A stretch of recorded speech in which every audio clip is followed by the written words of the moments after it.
के पास आएंगे। आज हम देख रहे हैं कि जो छोटे छोटे शेयर है ना, वहां पर थोड़े बड़े बड़े गेंस आ रहे हैं। एचसीसी आप देखिए, हिंदुस्तान कंस्ट्रक्शन, हालांकि लगातार ये गिरावट का शिकार हो रहा था शेयर, आज फिर से एक रिबाउंड की कोशिश है। क्या ये कोशिश रंग लाएगी और क्या यहां से और चलेगा शेयर ये? जी दिल्ली चैट में देखता हूँ तो इसी एचसीसी का काफी अच्छे सपोर्ट लेवल से आज के दिन में रिकवरी तो हमें देखने मिल रही है। लेकिन बाय द सेम टाइम मैं इसका मंथली का चार्ट देखता हूँ तो मंथली के चार्ट पे और प्रीवियस मंथ में काफी बहुत ही अच्छी मोमेंटम आ गई थी और उस पॉजिटिव मोमेंटम की वजह से वो रेजिस्टेंस लेवल पे है।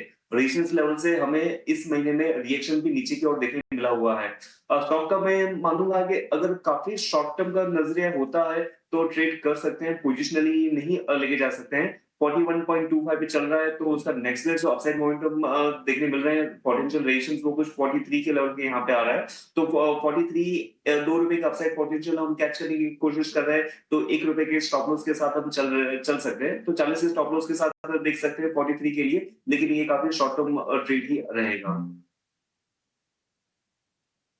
एचसीसी को लेकर ये राय, लेकिन पेंट शेयरों में हम देखें अक्षय, तो बर्जर पेंट्स में गजब की तेजी है, करीब करीब 7% का उछाल है। बहुत सारे लोगों की स्ट्रेटजी ये हो गई कि सेल एशियन पेंट्स और buy Berger Paints. Asian Paints 10 महीने के निचले स्तर पर है। जब से ग्रासिम वाली खबर आई कि उनका पेंट का प्लांट शुरू हुआ है, तब से वहां पर हमने प्रेशर देखा हुआ है। बर्जर पेंट्स डे हाई पर है, 6% के आसपास की तेजी। एफएनओ में थोड़ी तेजी और ज्यादा है, अगर आप एफएनओ की प्लेट लेकर आ पाए तो। आप बताइए कि बर्जर पेंट्स क्या आपको भी ठीक लग रहा है, और क्या मौजूदा स्तर से भी हम बर्जर पेंट में और तेजी देखेंगे? जी अभिषेक जी, बहुत ही बढ़िया मोमेंटम पिकअप करा है आज। आप देखें तो एक बेस अच्छा बना है बर्जर पेंट ने। गए कुछ महीनों के ट्रेडिंग से क्लियर है कि 550 560 ये एक स्ट्रॉन्ग बेस बनाने के बाद स्टॉक ने लॉन्च करा है। फिलहाल जो मोमेंटम है इसका ऊपरी जो अपर एंड ऑफ द रेंज है वो करीबन 610 के आसपास बैठ रहा है, तो और करीबन 10-12 रुपए ऊपर जाने की गुंजाइश है, वहां पे रुक जाएगा। तो अगर आप बाय करना चाहते हैं तो बीटीएसटी के नजरिए से बाय करें, क्योंकि पोजिशनल में जो है 610 के ऊपर सस्टेन करना बहुत जरूरी है, क्योंकि ये ट्रेंड चेंज वाला मामला है। 610 के ऊपर सस्टेन करेगा तो बहुत बड़ी तेजी या बड़े टारगेट बनेंगे। फिलहाल 610 पार करना है तो 610 तक हम सीमित रहेंगे इसमें। तो बीटीएसटी करें, बीटीएसटी के लिए 610 तक आप टारगेट बनाइए, 590 का स्टॉप लॉस बनाइए। पर थोड़ा लंबा नजरिया अगर आप बर्जर पेंट में बनाना चाहते हैं मार्च सीरीज के लिए तो थोड़ा सा रुके, 610 पार करने दे, उसके बाद रिव्यू करेंगे। एमसीएक्स में हम अच्छी तेजी देख रहे हैं, 3-3.25% के आसपास की। क्या ये तेजी बढ़ेगी? एमसीएक्स को खरीदने की सलाह है क्या? ट्रेड बन रहा है इसमें? एमसीएक्स का थोड़ा ब्रॉडर चार्ट देखे, अभी भी चार्ट स्ट्रक्चर स्ट्रांग है। बस प्रॉब्लम था कि गए 5 से 6 ट्रेडिंग सेशन में एक रेंज में सीमित था ये। आज ये कोशिश जरूर है ये रेंज ब्रेक करने की। अब तक जो चल रहा है stock upper end of the range पे है, तो 3800 ये एक कंडीशनल बाय रखूंगा आज, नहीं तो कल जब भी ये बाय ब्रेक कर जाए तभी आपको बाय करना है। 3800 बाय करते आपको मोमेंटम पिकअप मिलेगा जो करीबन 4000 प्लस का टारगेट बनेगा। तो वो कंडीशनल बाई एक्सरसाइज कीजिए, क्योंकि थोड़ा सा जो है रेजिस्टेंस के आसपास ट्रेड हो रहा है। 3800 के ऊपर बाय, 4000 का टारगेट, ये मेरा ट्रेड बनेगा एमसीएक्स में। के लिए trade Ujjivan small finance bank में हम देख रहे हैं कि 4.5% की तेजी है। कपिल, आप चेक कीजिए और बताइए, क्या ये शेयर अभी और चलने वाला है? कोई ट्रेड बन रहा है इसमें? स्मॉल फाइनेंशियल बैंक में आज तो काफी अच्छा ट्रैक्शन हमें देखने मिल रहा है लोअर बैंड से। उज्जीवन फाइनेंस काफी दिनों से, मींस अगर मैं दिन की गिनती करूं तो 100 दिन से स्टॉक प्राइस एक ही रेंज में था, 58 से लेके 50 की। आज ये स्टॉक को अपनी जो 100 दिन की लोअर बैंड है वहां से स्टॉक रिबाउंड कर रहा है, तो यहाँ पे हाँ एक अच्छा सा बाय बन सकता है। 53 के लेवल पे हम करंट लेवल पे पार्शियल क्वांटिटी बाय कर सकते हैं, और जब भी ये स्टॉक 54.5 के ऊपर सस्टेन करता है तो क्वांटिटी में और भी इजाफा हम कर सकते हैं, और ऊपर में हमें अपसाइड पोटेंशियल कुछ 58 से लेके 59 तक की देखने मिल सकती है। और यहाँ पे स्टॉप लॉस हमें मेंटेन करके चलना है 51 का।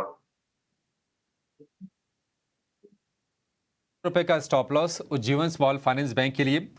पावर ग्रिड में अच्छा रिबाउंड है, जहां पर आज शुरुआत हुई थी, लेकिन दिन के निचले स्तर से शेयर ने अच्छा सुधार दिखाया है और इस वक्त ये दिन के ऊपरी स्तर पर है। 1.25% के आसपास की तेजी पावर ग्रिड में हो रही है। इस पर अक्षय जी आप व्यू दीजिए, पावर ग्रिड क्या खरीदना है यहां पर, और इसके लिए क्या टारगेट सुझाएंगे आप?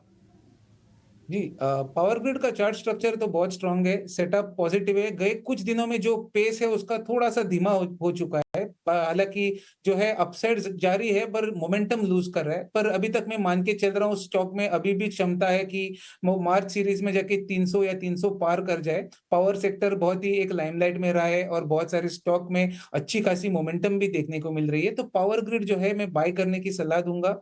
300 प्लस का टारगेट बनाएँ, पर थोड़ा-सा आपको ये ट्रेड में टाइम देना पड़ेगा, शायद 7 से 10 ट्रेडिंग सेशन का टाइम देना पड़ेगा ये टारगेट के लिए। एक्यूमुलेट करें 282 और 275 थोड़ा बिट डिप आए तो, स्टॉप लॉस बनाइए 267 और टारगेट बना के चले 300 से 310 की।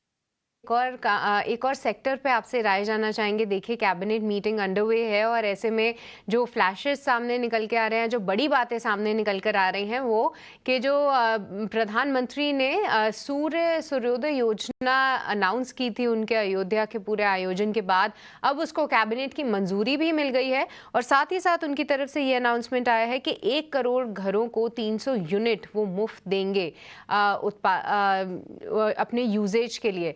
ऐसे में हमने देखा कि कई सारे काउंटर्स जैसे कि एसडब्ल्यू सोलार, वारे रिन्यूएबल्स और साथ ही साथ टाटा पावर, पीएफसी, आरएसी, ये सभी फोकस में रहे। किसी को इस सेक्टर में एक्सपोजर लेना हो तो क्या राय होगी और ये खबर कितनी बड़ी साबित हो सकती है सेक्टर के लिए?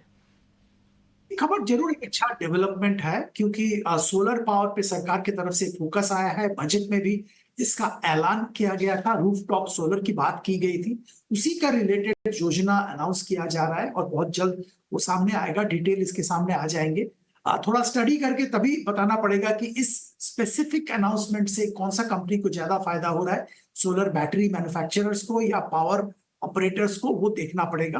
पर ओवरऑल पावर सेक्टर बहुत ही अच्छा स्थिति में है और इस सेक्टर का एनटीपीसी एक दिग्गज कंपनी है और हम एनटीपीसी में जरूर खरीदारी की सलाह देंगे। ये थर्मल पावर कंपनी था और थर्मल का पावर कंपनी सबसे बड़ा है with fantastic backward forward integration.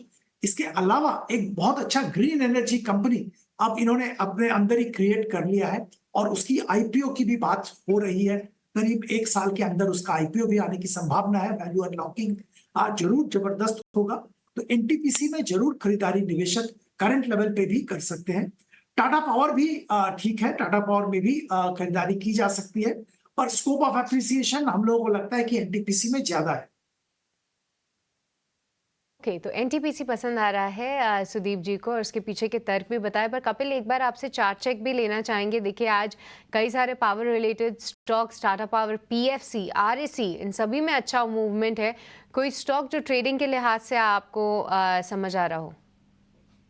जी, यहाँ पे पीएफसी का चार्ट हम देखते हैं, तो स्टॉक प्राइस में काफ़ी दिनों से कुछ गिरावट तो देखने मिली थी। ऐसा लग रहा था कि जो उसकी अपसाइड मोमेंटम थी, वो कहाँ न कहाँ पे एग्ज़ॉस्ट हो गई है और ऐसा सिनेरियो पहले भी एक बार हो चुका है। लेकिन जो लास्ट टाइम भी स्टॉक ने 390 के लेवल से रिवर्ट किया हुआ था और आज के दिन में भी स्टॉक ने 390 का लो बनाया हुआ है और आज पहला दिन है स्टॉक प्राइस में ऊपर की ओर रिबाउंड कर रहा है।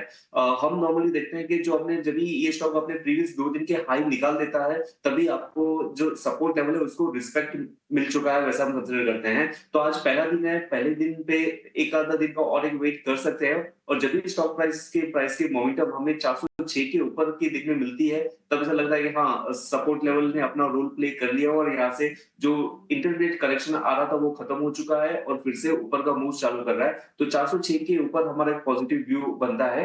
एनटीपीसी जैसे सर ने बताया हुआ था, काफी कंसोलिडेशन पैच में है। थोड़ा-सा माइल्ड 2-3% का भी करेक्शन आ जाता है, तो वो बेहतरीन सपोर्ट लेवल पे आ जाता है और वहाँ पे एनटीपीसी की भी खरीदारी बन सकती है।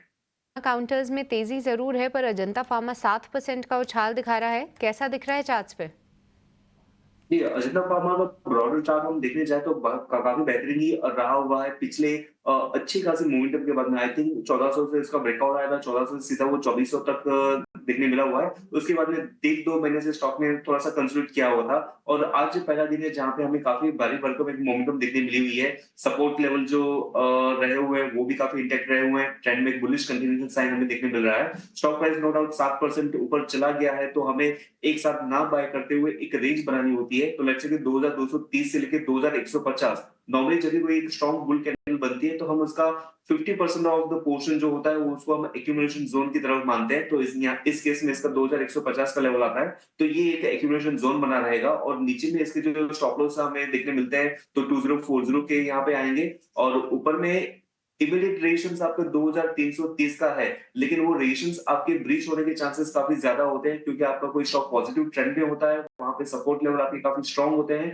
रेशंस लेवल कंपैरेटिवली वीक होते हैं। तो 2330 का रेशंस है, लेकिन वहां पे प्रॉफिट बुकिंग ना करते हुए अगर प्राइसेस वहां से ऊपर में रिबाउंड करता है और ये लेवल ब्रीच करता है तो ट्रेंड के साथ कंटिन्यू रह सकते हैं। तो अजंता फार्मा पे ओवरऑल ब्रॉड रिव्यू पॉजिटिव ही रहेगा। सेंट का यहाँ पे तेजी हो गई है, पर चलिए अब कुछ ही मिनट बाकी रह गए हैं आज के बाजार बंद होने में। अब शुरू करते हैं अपने एक्सपर्ट से उनके BTST आइडियाज लेना और कहाँ पे आप रख सकते हैं नजर। तो अक्षय, आपसे समझना चाहेंगे, पहले आप बताइए कि कौन से स्टॉक्स आपके रडार पे हैं, कहाँ पे आप BTST या फिर STBT ट्रेड लेके जाना चाहेंगे। BTST की राय रहेगी, स्टॉक का नाम है टोरेंट फार्मा, 2668 का करंट रेट है। अगर आप प्राइस एक्शन देखे तो गए काफी दिनों से एक रेंज में सीमित है। अभी जैसे मैं स्टॉक को देख रहा हूँ, रेंज का ब्रेकआउट कर रहा है स्टॉक, तो एक मोमेंटम पकड़ रहा है स्टॉक। आइडियल BTST कैंडिडेट है, 2750 से 2800 तक टारगेट बनने की क्षमता रखता है। 2600 का स्टॉप लॉस बनाइए और BTST करे टोरेंट फार्मा में।